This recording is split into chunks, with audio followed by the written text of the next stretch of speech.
Lord knows no one wants to actually talk about the election. But bonus, you can take a selfie with your I voted sticker, so follow me on Instagram.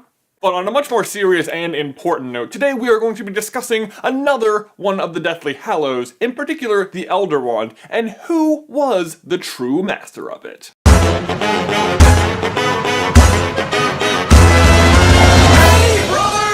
Okay, so for if some reason you have not read all of the Harry Potter books yet, then massive spoilers. You have been warned. Also, before we begin, I just want to give a quick shout out to Reddit user WMDonovan23, whose post initially turned us onto this investigation. I will be sure to leave a link to that post in the description down below. I'm sure they would appreciate the upvotes. The Elder Wand plays a pretty significant role in the Harry Potter books, as its allegiance ultimately determines the outcome of the most climactic battle at the end between Harry and Voldemort. Or does it? I mean, do you really think Harry would have lost that duel had he not just happened to steal Draco's wand a few weeks earlier? Actually, no, I'm getting ahead of myself. Let's just start with the story of the Elder Wand as we know it. The first modern day owner of the Elder Wand that we are aware of is Grigorovich, the foreign wand maker who made Victor Crumb's wand. The wand is stolen from Grigorovich by Grindelwald. Grindelwald then loses the wand to Dumbledore in their famous duel, referenced on the back of many a chocolate frog card. Dumbledore then uses the wand for most of his life until just before he dies it apparently changes allegiance to Draco Malfoy when he disarms him at the end of the Half-Blood Prince. Draco has no idea that he was ever the master of the Elder Wand, nor ever even possesses it. But it doesn't really matter because Harry eventually overpowers Draco and steals his other, more regular wand, at which point apparently the Elder Wand shifts allegiance to Harry. So if Draco owned a bunch of wands, would that mean that all of them now also belong to Harry? Voldemort's ultimate undoing in the final showdown comes to his lack of understanding about this history of the Elder Wand. He believes that he is the master of the Elder Wand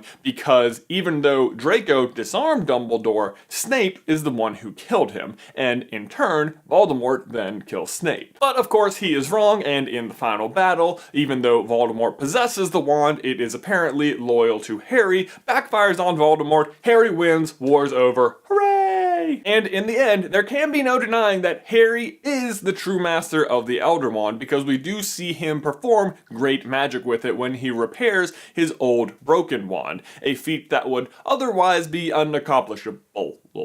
Is that a word? But here's the thing. I think Harry is the master of the Elder Wand, not because he stole Draco Malfoy's wand, but because he overpowered Voldemort, who was indeed the master of the Elder Wand. Like, seriously, let's go back to my question from earlier. Does that mean if Harry had not stolen Draco's other wand that he would have lost that final duel? Like, the whole thing came down to the random fact that Harry got kidnapped and happened to take Draco's wand? Because if that's the ending, that's like kinda lame. And also, are you telling me that the Elder Wand shifts allegiance to Harry because even though it's nowhere near Malfoy Manor, it can sense that Harry has stolen a completely different wand from Draco, and not even by magic, just like he physically takes it from him? I mean, I'm sorry, I just don't buy it. In fact, I'm not even sure Draco was ever the master of the Elder Wand. See, in the final battle, Harry explains to Voldemort that Dumbledore planned his death with Snape. And since he planned it, it meant that Snape never actually defeated Dumbledore. That was part of the plan. The power of the wand was supposed to die because Dumbledore would never have been truly defeated. And the wand's allegiance can only come from defeating its previous owner. But according to Harry, the power of the wand remains alive because Draco disarms Dumbledore ahead of time, winning the allegiance of the wand before Snape kills Dumbledore. Which sounds good, but the problem is that kind of reasoning defeats itself because Dumbledore also planned to let himself lose to Malfoy. He knew the plan for Malfoy to kill him was in effect, and even though he wanted Snape to save Malfoy from having to commit murder, he planned on letting that plan succeed. So does that mean that the wand did lose its power that night?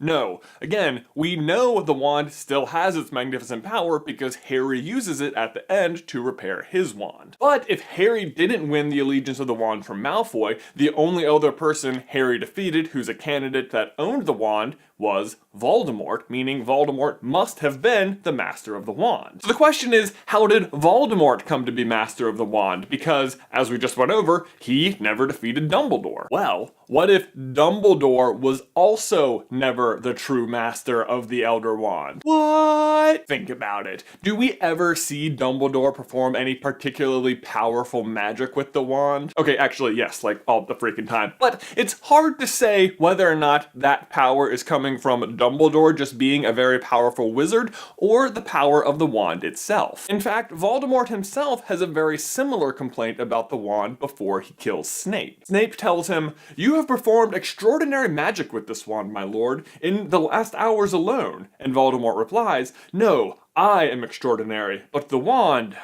it resists me." I'll come back to the resisting thing in a minute, but I think Dumbledore may have had a similar issue with the wand, where even though it performed really great magic, that was just because Dumbledore himself was really great. But I don't think he was the master either. Remember, we know Harry is the eventual master of the wand, so he had to have won the allegiance from somebody. If it wasn't Draco, it had to be Voldemort. Voldemort didn't defeat Dumbledore, so Dumbledore couldn't have been the master of the wand. But Dumbledore did defeat its previous master, Grindelwald, right? Yes, he did, but, and I think this will have made all of the difference, he did not kill Grindelwald. He just imprisoned him for life. You know who did kill Grindelwald? Voldemort. Wow, okay, so then is that how Voldemort became Master of the Elder Wand? No. Do you know why? Because Grindelwald was never the Master of the Elder Wand either. Here's the description of the wand from the book. A wand that must always win duels for its owner. And yet, Grindelwald loses to Dumbledore. I mean, not exactly living up to its reputation, is it? That is because the wand wasn't giving Grindelwald its full power either, because much like Dumbledore, Grindelwald failed to kill the wand's previous owner, Gregorovitch. But do you know who did kill Gregorovitch?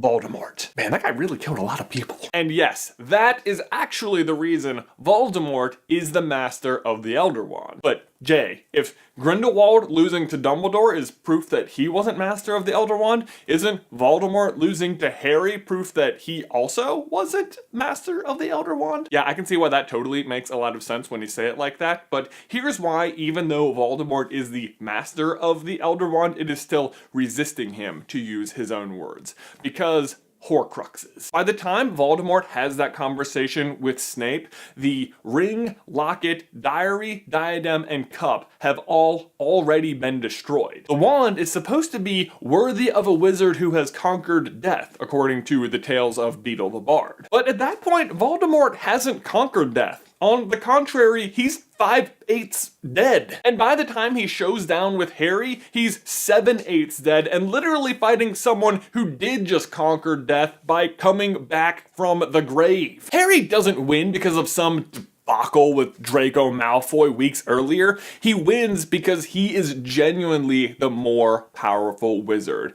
because his soul is whole, and because he conquered death. And that is the true path of the Elder Wand. And my question for you and everyone else is, what do you think? Is Harry just too humble to recognize that he is the greater wizard and that the real path of the Elder Wand is as we just described it? Let me know in the towel section down below. These socks are amazing! Guys, thanks for watching. As always, please like this video if you haven't already, and subscribe so you don't miss any future Harry Potter videos from us. If you want to see us discuss where the veil in the Department of Mysteries came from and how it's a precursor to the Deathly Hallows, you can check out this video right here.